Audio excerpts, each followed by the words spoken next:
Gas બચાવવા માટેની આ કેટલીક અસરકારક અને વ્યવહારુ રીતો છે જેનો અમલ કરીને તમે ગેસના વપરાશમાં નોંધપાત્ર ઘટાડો કરી શકો છો. રસોઈ બનાવવાની રીતોમાં ફેરફાર. Pre planning. રસોઈ શરૂ કરતા પહેલાં જરૂરી બધી જ વસ્તુઓ, શાકભાજી સમારવા, મસાલા કાઢવા તૈયાર રાખો. તેનાથી ગેસ ચાલુ રાખીને કાપકૂપ કરવામાં સમય બગડશે નહીં. ઢાંકીને રસોઈ કરો. હંમેશા વાસણને ઢાંકીને જ રસોઈ કરો.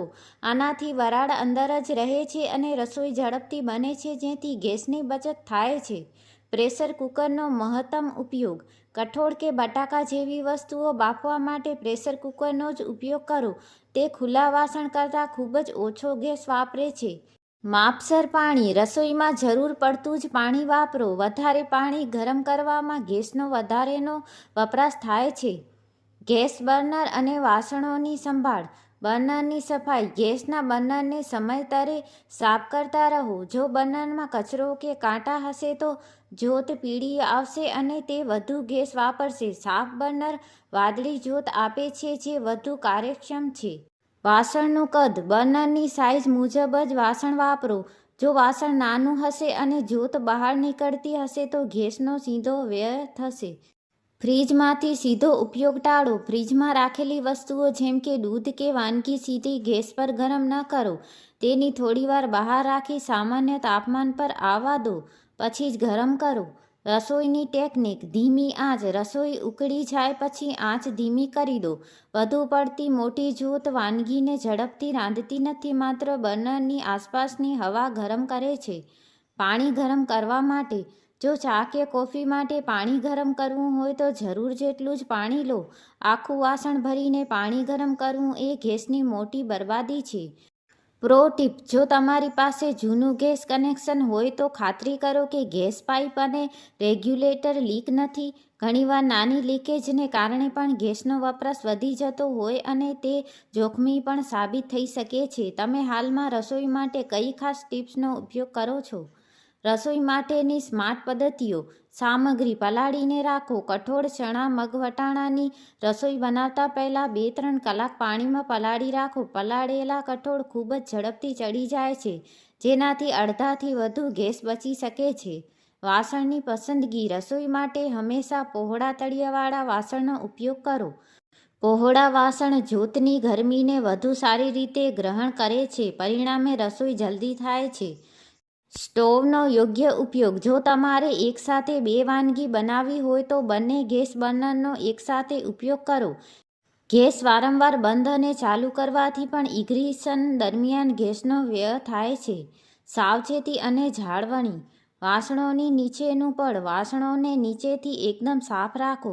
જો વાસણ નીચેથી કાળા કે મેલા હશે તો તે ગરમીને અંદર જવા દેશે નહીં અને ગેસ વધારે વપરાશે.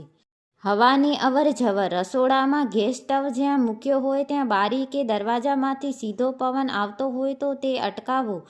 પવનને કારણે ગેસની જ્યોત ડગમગશે અને ગરમી વાસણને બદલે આસપાસ ફેલાશે.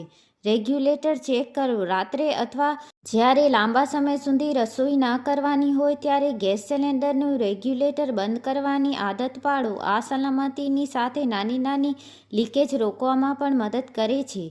Pro level hex. Sandwich bottom વાસણો. જો તમે ઇન્ડક્શન કે સામાન્ય ગેસ વાપરતા હો તો હેવી બોટમ જાડા તળિયાવાળા વાસણોનો આગ્રહ રાખો. તે ગરમીને લાંબા સમય સુધી જાળવી રાખે છે. જૂના બર્નર બદલો. જો તમારા ગેસ સ્ટવના બર્નર ખૂબ જ જૂના થઈ ગયા હોય અને કાણા મોટા થઈ ગયા હોય તો ગેસનું પ્રેશર યોગ્ય રીતે મળતું નથી, તેને બદલી નાખવા જોઈએ. યાદ રાખો, રસોઈમાં ગેસની બચત એ માત્ર પૈસાની જ નહીં પણ પર્યાવરણની પણ સુરક્ષા છે. તમે આમાંથી કઈ ટિપ્સ પહેલાંથી જ અનુસરો છો? વાસણનું ઇન્સ્યુલેશન.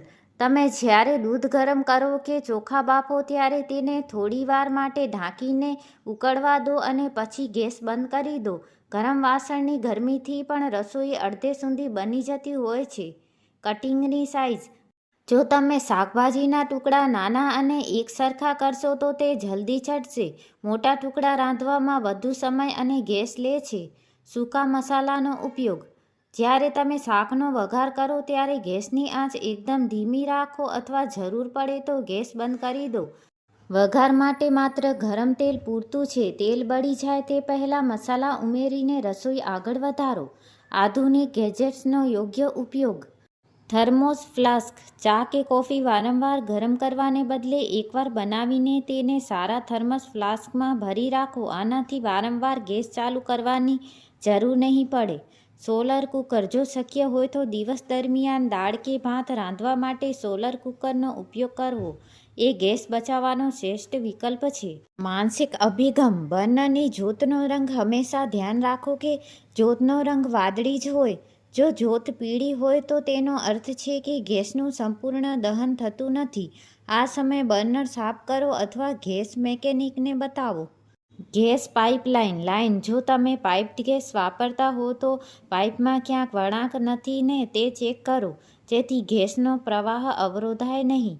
Cooking oil. રસોઈમાં તેલનો યોગ્ય ઉપયોગ કરો. વધારે તેલ ગરમ કરવામાં પણ ગેસ વધુ વપરાય છે. એક વધારાની ટીપ. એકસાથે રસોઈ. જો શક્ય હોય તો એકસાથે ઘણી બધી તૈયારી કરી લો.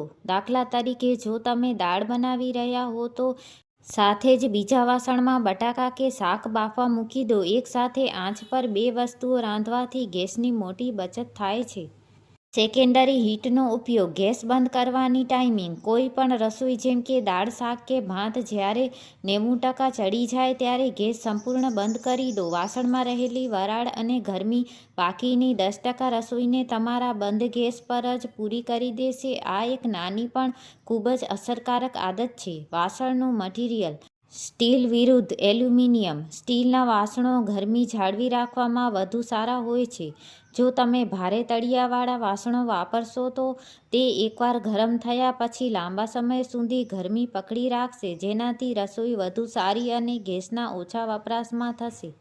ઓવન જેવી ટેકનિકનો ઉપયોગ. હૂંફાળું પાણી. જો તમારે રસોઈમાં ગરમ પાણી ઉમેરવાની જરૂર હોય તો હંમેશા અલગથી પાણી ગરમ કરવાને બદલે બાજુમાં ગરમ થતા દૂધ કે અન્ય વાસણ પાસે પાણીનું વાસણ રાખી શકાય અથવા કીટલીનો ઉપયોગ કરી શકાય.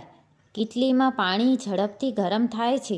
સગડીની આસપાસની સાવચેતી. Draft free kitchen. રસોડામાં ગેસ સ્ટવની આસપાસ જો સીધો પંખાનો પવન આવતો હોય તો તેને બંધ કરો. પવનને કારણે જ્યોત વાસણની બહાર નીકળી જાય છે, જે ગરમીનો વ્યય કરે છે. જ્યોતને સ્થિર રાખવી ખૂબ જ જરૂરી છે. Digital monitoring. Smart habit. સમયની નોંધ. 1-2 દિવસ નોટિસ કરો કે કઈ વાનગી બનાવવામાં કેટલો સમય લાગે છે. જ્યારે તમને અંદાજ આવી જાય ત્યારે ગેસ પર ટાઈમર સેટ કરો. આનાથી રસોઈ વધુ પડતી બળી જશે નહીં અને ગેસનો પણ બચાવ થશે. બર્નરની એર સેટિંગ. ઘણા ગેસ સ્ટવમાં નીચેની તરફ એર એડજસ્ટમેન્ટ પટ્ટી હોય છે. જો તમારી જ્યોત પીળી પડતી હોય તો આ પટ્ટીને થોડી સરકાવીને હવાના પ્રવાહને એડજસ્ટ કરો, જેથી જ્યોત હંમેશા વાદળી અને તીક્ષ્ણ રહે. એક સાદી ગણતરી. જો તમે દિવસમાં માત્ર 15 મિનિટ પણ ગેસનો બચાવ કરો છો તો મહિનાના અંતે તમે 7.5 કલાક જેટલો ગેસ બચાવી શકો છો, જે તમારા સિલિન્ડરના આયુષ્યમાં ચોક્કસ વધારો કરશે.